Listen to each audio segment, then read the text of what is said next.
최근에 뭐 저기 언론에 많이 대두됐습니다만은 네. 그 소년법에 대해서 네. 뭐 사건이 하나 있었죠. 예. 불행한 사건이라고 생각 예. 들고 하나가 그런 아니라 몇 일이- 개가 있었죠. 예, 쭉 예. 있어 왔죠. 네. 사건이 있어 와서 이번에 여러 국민들이 감정들을 폭발해 내시는데 소년법 개정에 대해서 좀 그 비판적 입장을 가지셨어요. 소년법은 존치해야 된다라고 네. 보시는 거죠.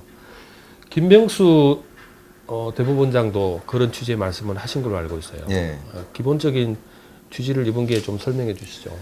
예, 이제 이번에 정말 잔인한 범죄들을 보시고 국민들이 분노하셨는데 네. 정말 이 피해자를 좀 더 보호를 해야 됩니다. 그리고 그 청소년의 범죄가 이렇게 흉포해지는 것은 흉악하고 포악해지는 것은 어떻게든지 막아야 됩니다.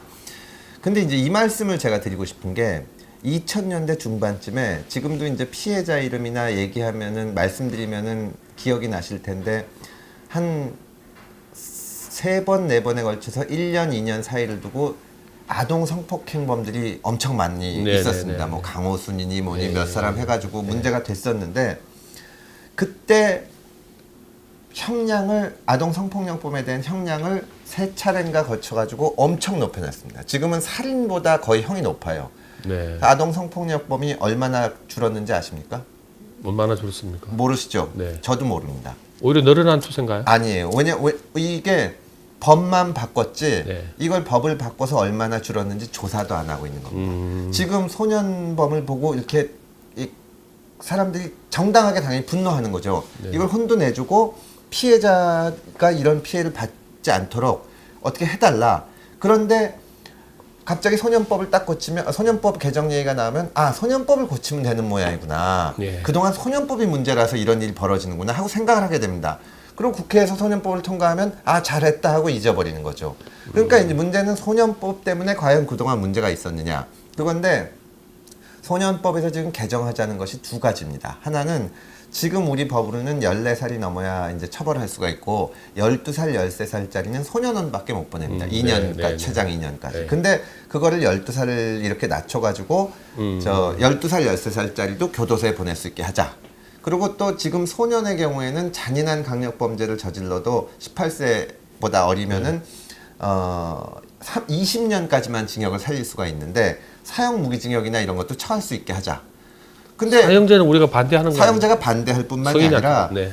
지금까지 이번에 본 그 참혹한 사건이 일어난 것이 12살, 13살짜리를 우리가 처벌을 못해서 벌어진 거냐. 그러니까 12살, 13살짜리가 벌린 범죄냐면 그게 아니에요. 네. 그리고 또 지금까지 얘네들을 20년 넘게 벌을 줘야 되는데 20년 넘게는 못 줘서 지금까지 문제가 생긴 거냐. 지금까지 5년 정도를 보면 소년이 뭐 10년 넘게 처벌받은 경우도 잘 없습니다. 결국은 소년법이 문제가 아니라 오히려 형을 늘리자면 법원에서 많이 선고하면 됩니다. 그리고 형을 늘렸을 때 과연 범죄가 주는지를 보면 되는 건데 그것이 안 되는 거죠. 그리고 전 세계 어느 나라도 미성년자하고 성년은 다르게 취급합니다. 왜냐면 그러기 때문에 미성년자한테는 이제 나이가 조금씩 다르긴 하지만 네. 선거권도 안 주는 거고 술, 담배도 못하게 하지 않습니까? 네, 맞습니다. 만약에 소년도 10대 애들도 다 똑같이 너희도 죄 졌으면 성인이랑 똑같이 처벌받아야 된다고 교도소 가라 그러면 그럼 나는 초등학생이지만 담배 필 테니까 왜 나한테 참견하냐. 내가 결정할 문제인데 담배 피고 술 먹겠다.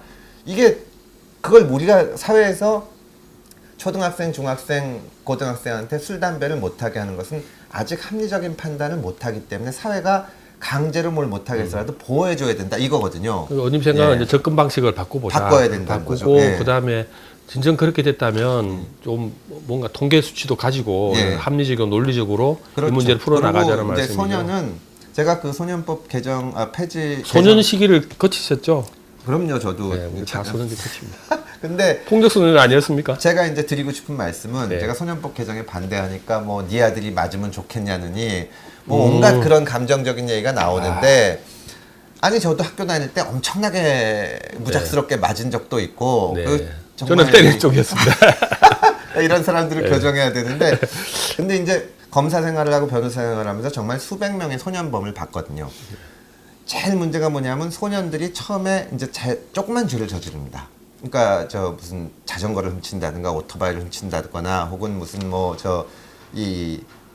지나가는 애들한테 그 네. 흔히 삥 뜯는다 그러죠. 네. 돈을 좀 뜯는다거나. 이번에 문제가 됐던 그 저기 부산 약간 이짐의 사건이 폭력화된 겁니까? 더 그러니까 이제 이게 보면은 이번에 부산 사건이나 뭐 이런 사건들을 보면 사람들이 너무 놀라지 않습니까? 이건 이런 폭력을 어떻게 행사할 수가 있냐. 근데 사람이 한 번도 폭력을 안 저지르다가 갑자기 그런 폭력을 저지르지는 않습니다. 조금씩 일탈을 해요. 네. 그래서 보면은 아까 말씀드린 대로 조그만 범죄를 저지르다가 법에 걸리면 기소회나 이런 게 되다가 또 조금 더 크다가 그러니까 범죄를 줄이고 피해자의 수를 줄이기 위해서는 어떻게 한 번에 피해자로 완전히 피해가 안 발생하게 할 수는 이런 없는데 내용이 예. 그러면은 그 법으로서 뭘 강제하기보다 네. 사회적 인프라를 갖추는 게 더 맞습니다. 중요하고 인력과 예산을 투입해야 예. 됩니다. 그게 인프라를 없으면 갖추고 안 돼요. 예. 심리적 치료도 하고 예. 사회 자체가 건강해져야 되겠죠. 그렇죠. 예를 들어서 전국에서 올해 첫 번째 범죄를 저지르는 소년범 이 1000명이라고 합시다. 근데 거기다 대고 1000명을 이제 처리하는 사람이 5명이다. 그럼 한 사람당 200명을 봐야 되지 않습니까? 그러면 서류에 따라서 처리하고 소년원 보내고 하는 거지 실제로 상담이나 이건 못 하는 거거든요.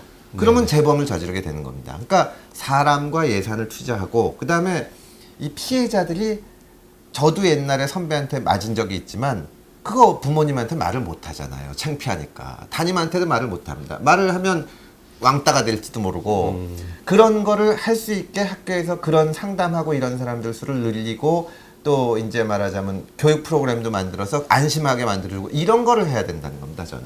자기 경험적으로 말씀하시니까 네, 훨씬 와닿죠. 현실리석 있게 들립니다. 나중에 나가서 예.